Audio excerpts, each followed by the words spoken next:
ভোরের আলো সবে ফুটেছে। রাজের বুকে ভার ভার লাগছে। রাজের মাথা ব্যথা করছে। রাজ চোখ মেলে তাকিয়ে একটা মেয়েকে নিজের বুকের উপর দেখল। রাজ বড় একটা ধাক্কা খেল। রাজ সমানে তাকিয়ে শীতলকে দেখতে পেল। শীতল বুকে হাত দিয়ে দাঁড়িয়ে আছে। শীতলকে বেশ দুর্বল দেখাচ্ছে, মনে হয় এখনই ফ্লোরে পড়ে যাবে। রাজ রোদকেও দেখতে পেল। কেমন করে যেন তাচ্ছিল্যের হাসি হাসছে সে। রাজের পুরো বিষয়টা বুঝতে 1 সেকেন্ড সময় লাগলো। রাজ মেয়েটাকে উপর থেকে সরিয়ে দিয়ে বেড থেকে এক লাফে নিচে নামলো। রাজ নিজের দিকে তাকিয়ে দেখলো শুধু একটা প্যান্ট পরা সে। গা পুরো খালি, গায়ে প্রচুর লিপস্টিকের দাগ। রাজ শীতলকে কিছু বলবে, তার আগে শীতল রাজের সামনে গেল। শীতল শুধু একটা কথাই ভাবছে, রাজ যত সাধু হোক না, সে একটা মেয়ের সম্মানহানি করেছিল। আর এখন যা করছে তা তার কাছে আশা করা যেতে পারে। এটা কোনো অবিশ্বাস্য ঘটনা না। শীতলের কথা হচ্ছে, এতদিন তাহলে রাজ তার সাথে অভিনয় করছিল। এখনও রাজ প্রতিশোধের কথা বলেনি। শীতলের বুক ফেটে কান্না আসছে। শীতল রাজের সামনে গিয়ে রাজকে কষে দুটো থাপ্পড় মারল। রাজ গালে হাত দিয়ে বলো, যত খুশি মারো, বাট আমাকে অবিশ্বাস করো না। তুমি তো আমাকে চেনো। তুমি ছাড়া আমি কোনো দিনও কোনো মেয়ের দিকে তাকিয়েও দেখিনি। শীতল হাত দিয়ে রাজের কথা থামালো। শীতল রাজের কলার ধরে বলল, আপনি বলতে ঘৃণা লাগছে আমার তোকে। ঠিক বলেছিস তুই। তোকে আমার থেকে ভালো কেউ চেনে না। গত 1 বছর তুই শুধু আমাকে প্রস্টিটিউটের মতো ব্যবহার করেছিস। আমার চেয়ে সুন্দরী কখনো দেখিসনি লাইফে। তাই তো অন্য মেয়ের দিকে তাকানোর রুচি তোর ছিল না। আজকে তুই প্রমাণ করলি তুই আসলেই একটা অমানুষ, ধর্ষক, জানোয়ার। তোর মতো একটা ধর্ষককে জাস্ট ঘৃণা করা যায়, ভালোবাসা যায় না। রাজের চোখ দিয়ে টপ টপ পানি পড়ছে। সে নিজের কান আর চোখকে বিশ্বাস করতে পারছে না। রাজের মনে হলো সে স্বপ্ন দেখছে। স্বপ্ন যে এত ভয়ঙ্কর হয় সেটা রাজের জানা ছিল না। শীতল, আমাকে একটা চিমটি কাটো তো। মনে হয় স্বপ্ন দেখছি। রোদ এসে রাজকে একটা ধাক্কা মেরে ফেলে দিল। রাজের কপাল কেটে গিয়েছে। রাজ কপালে হাত দিয়ে বুঝতে পারল এটা স্বপ্ন নয়।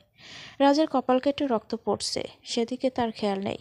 শীতলের রাজের দিকে খেয়াল নেই। কাঁদো কাঁদো চোখ নিয়ে সে বেডের মেয়েটার দিকে তাকিয়ে আছে। মেয়েটার শাড়ি ঠিক নেই। মেয়েটার গায়ে তার নিজের পরনের একটা শাড়ি। শীতলের প্রচণ্ড রাগ উঠল। মেয়েটার গায়ে কিছু নখের আঁচড়ের দাগ ছিল। শীতল নিজে নিজে বুঝে নিল এগুলো রাজের দেওয়া আঁচড়। যেভাবে শীতলের গায়ে এমন অসংখ্য দাগ বানিয়ে দিয়েছিল রাজ। রাজ ফ্লোর থেকে উঠে শীতলের কাছে যাবে, তখনই মেয়েটা বেড থেকেই একটানে রাজের হাত ধরে নিজের উপর ফেলে দিল। শীতলের মাথায় রক্ত উঠে গেল এই সিচুয়েশনে রাজের সাথে অন্য মেয়েকে দেখে। শীতল রাগ সামলাতে পারল না। সে সোজা বেডে গিয়ে মেয়েটাকে রাজের কাছ থেকে সরিয়ে ইচ্ছে মতো আঘাত করতে শুরু করলো। শীতলের হুঁশ নেই। সে নিজের সমস্ত শক্তি দিয়ে মেয়েটাকে আঘাত করছে। শীতল নখ দিয়ে হাত দিয়ে মেয়েটাকে ছিন্ন ভিন্ন করে ফেলছে রাগে। আকস্মিক এমন হওয়াতে রাজ চমকে যায়। রাজ শীতলকে বাধা দিতে গেলে শীতল তাকেও আঘাত করলো বেশ।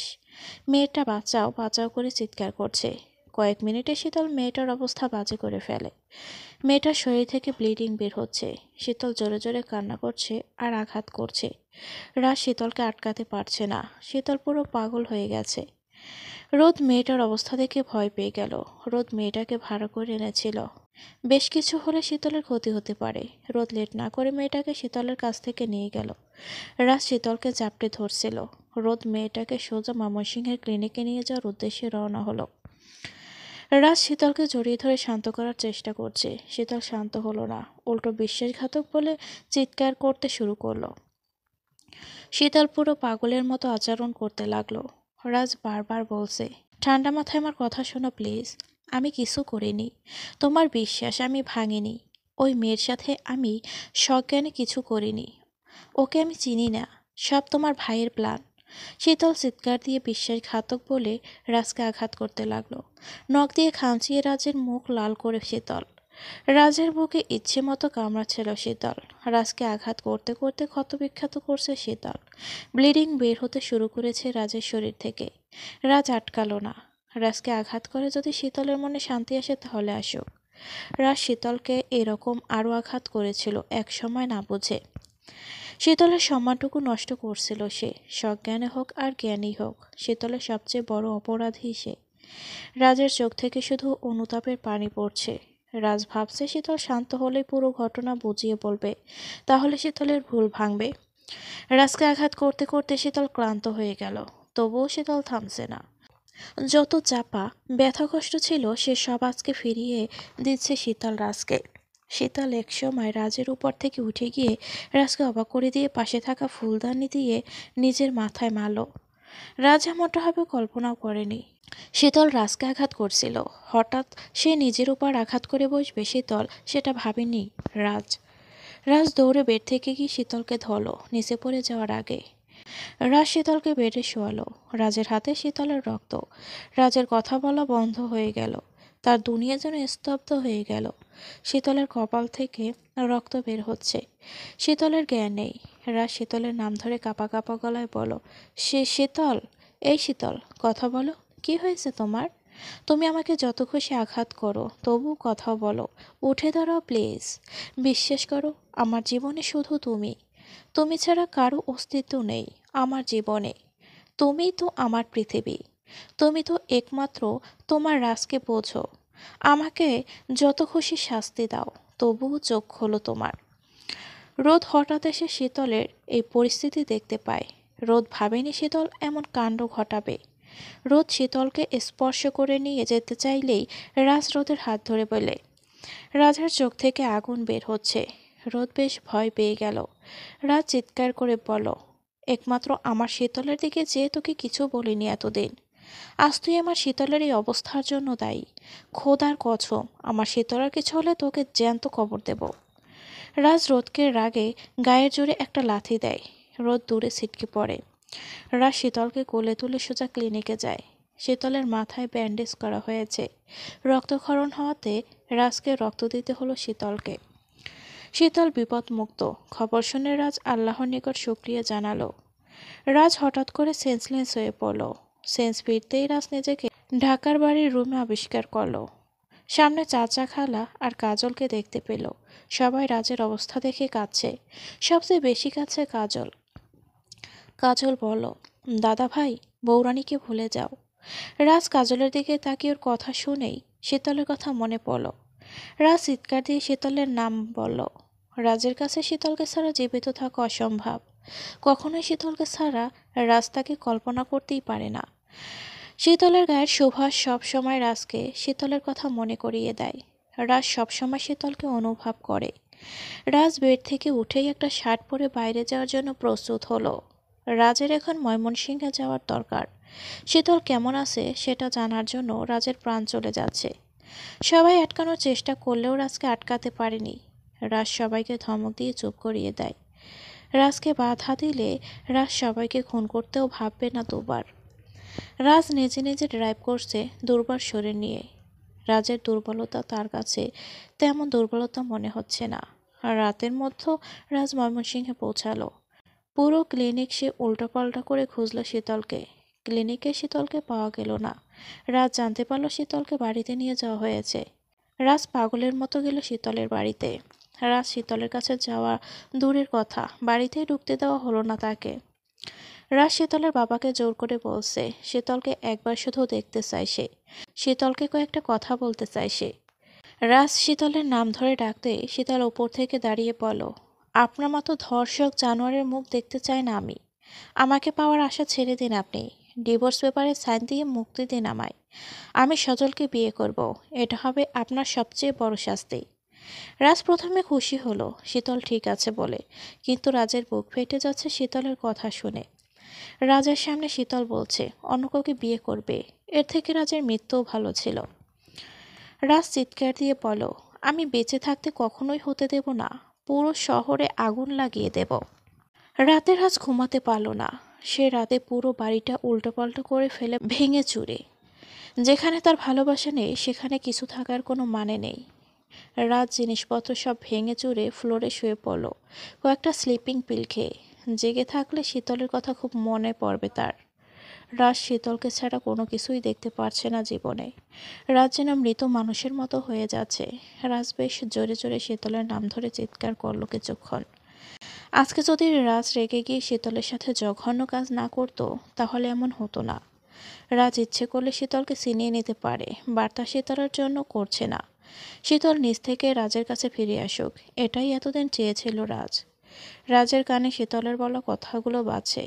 অমানুষ, জানোয়ার, ধর্ষক। তার চেয়ে বড় কথা, শীতল অন্য কারো হবে এটা তো রাজ ভাবতেই পারছে না। শীতলেরও ঘুম আসছে না। রোদ স্লিপিং পিল খাইয়ে শীতলকে বেডে শুয়ে দিল। শীতলের চোখে ভাসছে রাজের বুকে অন্য আরেকটা মেয়ে। কিভাবে পারল রাজ এমন করতে? শীতলও কাছে, কাঁদতে কাঁদতে শীতল ঘুমিয়ে পড়ে। দুদিন হয়ে গেল, রাজ শীতলকে একবারের জন্য দেখতে পারল না। রাজের নিঃশ্বাস বন্ধ হয়ে যাচ্ছে। রোদ পুরো বাড়ি পুলিশ গার্ড দিয়ে রেখেছে, রাজ যেন কিছুতেই কিছু করতে না পারে। রাজ বারবার বাড়ির সামনে পিছনের ছাদে জানালার পাশে আসে শীতলকে এক নজর দেখার জন্য, কিন্তু তার দুর্ভাগ্য, শীতলকে এক পলকও দেখতে পারে না রাজ। কয়েকদিন ধরে রাজ প্রচুর ড্রিঙ্ক করে শীতলকে ভুলে থাকার জন্য, এতে কষ্ট কিছু কম হয়। রাজ শীতলদের বাড়ির আশেপাশে সবসময় ড্রিঙ্কের বোতল নিয়ে ঘুরে।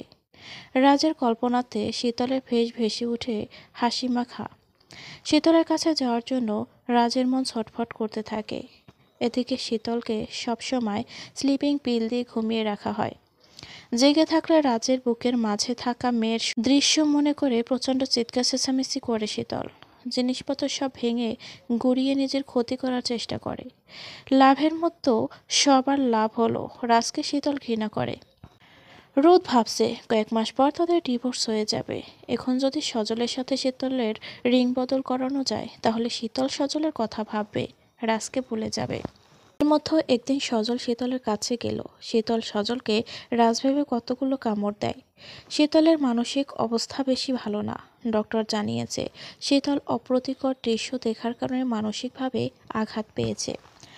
সজল রোদকে জানায় সে শীতলকে বিয়ে করবে না, আজকেই বিদেশ চলে যাবে সে। শীতলকে রাজের কাছে ফিরিয়ে দিতে বলেছে সজল। সজল অশ্রু চোখে শীতলের কাছ থেকে বিদায় নেয়। রোদ ভাবছে এই মুহূর্তে শীতলের সাথে কার বিয়ে দেওয়া যায়। শীতল হলো পৃথিবীর সেরা সুন্দরীদের মধ্যে একজন। যে কেউ শীতলকে পেয়ে নিজেকে ভাগ্যবান ভাববে, বাট শীতলের মানসিক অবস্থা ভালো না। এমন কাউকে খুঁজতে হবে যে শীতলের সব জেনে শুনে শীতলকে বিয়ে করবে, রাজের সাথে টক্কর দিতে পারবে। রাজ শীতলের বিয়ে সহজে হতে দেবে না। রাজের ক্ষমতা সম্পর্কে রোদ জানে। রোদ শীতলকে যারা পছন্দ করত তাদের লিস্ট বানালো। যোগাযোগ করার পর কিছু কথাবার্তা এগোতেই সবাই না করে দিল। রোদ বুঝতে পারল রাজের কারসাজি সব। রাজকে প্রায় সব বিজনেসম্যানরা ভয় পায়। কারো বুকের পাঠা নেই যে রাজের ওয়াইফকে বিয়ে করবে। হঠাৎ একদিন রোদের বাড়িতে একটা ইন্টারন্যাশনাল বিজনেসম্যান এলো। সে শীতলকে যে কোনো অবস্থাতে বিয়ে করতে চায়। রোদ চিন্তামুক্ত হলো। রাজের হাতে সবসময় ড্রিঙ্কের বোতল থাকে। সব জায়গায় এই বোতল নিয়ে গিয়ে সবার সামনে খায়। রোদের কোম্পানি পুরো 50 কোটি লস করেছে। রোদ জানতে পারলো এসব রাজের কারসাজি। রাজ অফিসে গিয়ে শুধু রোদের বিজনেসের খবর নেয়, আর কিভাবে রোদকে শিক্ষা দেওয়া যায় সেটাই ভাবে। রাজের অবস্থা দেবদাসের মতো হয়ে যাচ্ছে। শেভ না করে ফেস চুল জঙ্গল বানিয়ে ফেলেছে সে। রাজ ফুলের সাহায্যে শীতলের রুমে ঢুকলো করিডোরের সাহায্যে। রাজ শীতলকে দেখে চমকে গেল। শীতলকে উল্টোপাল্টা মেডিসিন দিয়ে কি অবস্থা করেছে রোদ। শীতল বেঘরে ঘুমাচ্ছে। শীতলের চুলগুলো এলোমেলো ছিল। পরনে নাইট গাউন ছিল যেটা প্রায় হাঁটু পর্যন্ত উঠে গিয়েছিল। শীতলকে দেখতে রাজের মোটেও ভালো লাগছে না ভাবে। রাজের চোখ দিয়ে পানি পড়ছে। রাজ হাতে থাকা বোতল থেকে খানিকটা চুমুক দিল। রাজ মেজে পড়ে থাকা কাঁথা নিয়ে শীতলের গা ডেকে দিল। রাজ শীতলের চুলগুলো কানে গুছে দিল। তারপর শীতলকে চাঁদের আলোতে দেখতে লাগলো। শীতল হঠাৎ রাজকে জড়িয়ে ধরল 2 হাত দিয়ে। রাজও শীতলকে জড়িয়ে ধরল। রাজ শীতলের ঠোঁটগুলোতে হালকা ছুঁয়ে দিল। শীতল রাজকে অবাক করে দিয়ে রাজের ঠোঁটে টিপ চুমু দিল। রাজও শীতলের সাথে তাল মেলালো। রাজ বেড়ে গিয়ে শীতলকে জড়িয়ে ধরে অনেকগুলো চুমু খেলো। শীতল রাজকে ছাড়ছে না। শীতল রাজের ঠোঁটকে এমনভাবে আঁকড়ে ধরেছে যে কামড়ে পরিণত হয়েছে। রাজের ঠোঁটগুলো পুরো ছিলে ফেলেছে শীতল। তবুও রাজ বাধা দিল না। চুপচাপ শীতল যা করছে তাতে সায় দিল। অনেকক্ষণ থেকে রাজ শীতলকে ছেড়ে চলে এলো। চলে আসার সময় শীতলের মাথায় আর কপালে হাত বুলালো। খুব শীঘ্রই সব ঠিক করে দেব। যারা আমাদের মাঝে এত দূরত্ব তৈরি করে কষ্ট দিচ্ছে তাদের সবাইকে শাস্তি দেব। রাজার ঠোঁট থেকে রক্ত বের হচ্ছে। রাজ সেটা মিররে দেখে হাসলো। রাজ অনুভব করলো ড্রিঙ্কের মাঝে এতটা নেশা নেই যতটা শীতলের ঠোঁটে আছে। কয়েকদিন পর শীতল কিছুটা ঠিক হলো। তখন রোদ আসলো। চালটা চাললো। ওদের 50 কোটি লস করেছে রাজ। এটা রোজ শোধে আসলে ফিরিয়ে দেবে এখন। রাজ সন্ধ্যায় দেখে শীতলের বাড়ি পুরোটা সাজানো হয়েছে। রাজ কিছু বুঝতে পারলো না কি হচ্ছে, ফলেও কিছু বলতে পারলো না। রোদ ময়মনসিংহের বেশ অনেকজন বিজনেসম্যানের ইনভিটেশন দিয়েছে, সবাইকে একটা চমক দেবে রোদ, তাই কার্ডে কিছু বলেনি। রাজ একটা ড্রিঙ্কের বোতল নিয়ে মেন গেটে যেতে সিকিউরিটি বলো ইনভিটেশন কার্ড দেখাতে। রাজ এমনভাবে তাকালো যে কার্ডরা ভয় পেয়ে গেল। রাজ ভেতরে ঢুকে কয়েকজন পরিচিত বিজনেসম্যানদের সাথে কথা বলল টুকটাক। সবাই বেশ অবাক হলো রাজের মতো ডিসেন্ট পার্সনের এই হাল দেখে। রাজকে দেবদাসের মতো লাগছে। রাজ এসব কিছু তোয়াক্কা করলো না। কি হবে মান সম্মান দিয়ে, যেখানে শীতল থাকবে না। পার্টিতে প্রায় সব মেয়েরা রাজকে এই অবস্থা দেখেও ক্রাশ খেলো। সবাই রাজের সাথে কথা বলার জন্য পাগল হয়ে যাচ্ছে। রাজ শুধু একজনকেই খুঁজছে, ড্রিঙ্ক করছে আর নিজের ভালোবাসাকে খুঁজছে রাজ। হঠাৎ রাজ শীতলকে দেখতে পেল। একটা সাদা গ্রাউন্ড পরে উপর হয়ে রোদের হাত ধরে নামছে শীতল। ঠোঁটে সুগার লিপস্টিক, গলায় মুক্তোর মালা, চুলগুলো বাতাসে উড়ছে। রাজ ঠিক আগের মতোই শীতলের গায়ের সুবাস পেল। রাজের চোখ সরছে না শীতলের উপর থেকে। রাজ নিজেকে কন্ট্রোল করতে ড্রিঙ্কের ভারে গিয়ে ড্রিঙ্ক করছে আর চোখে শীতলকে দেখছে। শীতল শুধু নিচে তাকিয়ে আছে, কথা বলছে না কোনো। রোজ শীতলের হাত ধরে সবার সাথে বোনকে পরিচয় করিয়ে দিচ্ছে। মেয়েগুলো রাজকে বেশ বিরক্ত করছে, বারবার গা ঘেঁষে কথা বলছে আর সেলফি তুলছে মেয়েগুলো। রাজার সেদিকে কোনো খেয়াল নেই।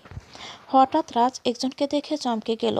এই তো সেই লোক যে যে শীতলের সাথে একটা পার্টিতে মিসবিহেভ করেছিল। রাজ শীতলের আড়ালে একে খুঁজেছিল, বাট জানতে পারে এই লোক ওয়াশিংটনে চলে গেছে। রাজ এবার নিজের হাতা ফোল্ড করলো আর লোকের দিকে এগিয়ে যেতেই রোদ সামনে দাঁড়ালো। মিস্টার রাজ, বিনা ইনভিটেশনে এসেছেন আপনি। যাই হোক, আপনার জন্য একটা চমক আছে আজকে। আপনি ছাড়া পার্টিটা জমছিলই না, এখন বেশ জমছে। এই ওয়েটার, এই দেবদাসকে ভালো করে ড্রিঙ্ক দিও। রোদ চলে গেল। রাজ গিয়ে একটা চেয়ারে বসলো, হাতা ফোল্ড করে। বসে বসে দেখছে নাটকগুলো রাজ। আজকে রাজ একটা বড় কিছু করবেই, সেটা শীতলের ভালো লাগুক আর না লাগুক। হঠাৎ রোদ বলো, লেডিস অ্যান্ড জেন্টলম্যান, পরিচিত হয়ে নিন দেশের গর্ব রাজুক খানের সাথে। আজকে সবাইকে একটা চমক দেব। আমাদের দেশের গর্ব বিজনেসম্যান রাজন খানের সাথে আমার একমাত্র বোন শীতলক্ষা শীতলের সাথে বিয়ে ঘোষণা করছি। আজকে ওদের অখত হবে এই পার্টিতে। সবাই হাততালি দিল। কয়েকজন ভয় হাততালি দিল না। যারা রাজকে চেনে তারা রাজের ভয়ে চুপচাপ হয়ে আছে। রাজ চমকে গিয়ে উঠে দাঁড়ালো। এমন কিছু রোধ করবে সেটা ভাবেনি রাজ। এইভাবে লোকের সাথে শীতলের বিয়ে রাজ থাকতে সেটা হতে দেবে না। এই এই লোকের সাথে কেন? কোনো লোকের সাথেই হতে দেবে না শীতলের বিয়ে রাজ থাকতে। রাজের পায়ের মাটি সরে গেল। প্রচণ্ড রাগ উঠল মাথায়। মেয়েগুলো রাজকে বিরক্তই করছিল। হঠাৎ দুটো থাপ্পড় দিয়ে ফেলে রাজ একটা মেয়েকে। সবাই রাজের দিকে চমকে তাকালো। রোদও তাকালো, শীতল তাকালো না। রাজ চিৎকার দিয়ে বলো, এভরিবডি লিভ মি অ্যালোন। আমার থেকে সবাই দূরে থাকো, বিকজ আমি ম্যারিড। আমি আমার ওয়াইফকে ভীষণ ভালোবাসি। রাজ আঙুল দিয়ে শীতলকে দেখিয়ে বলো, ওই হচ্ছে আমার ভালোবাসা দ্য বিউটিফুল লেডি শীতল। পার্টির সবাই বড় ধাক্কা খেলো। সবাই রাজন আর রোদের দিকে তাকিয়ে আছে, ওরা কি বলে সেটার জন্য। রাজ আবার ড্রিঙ্ক করা শুরু করলো।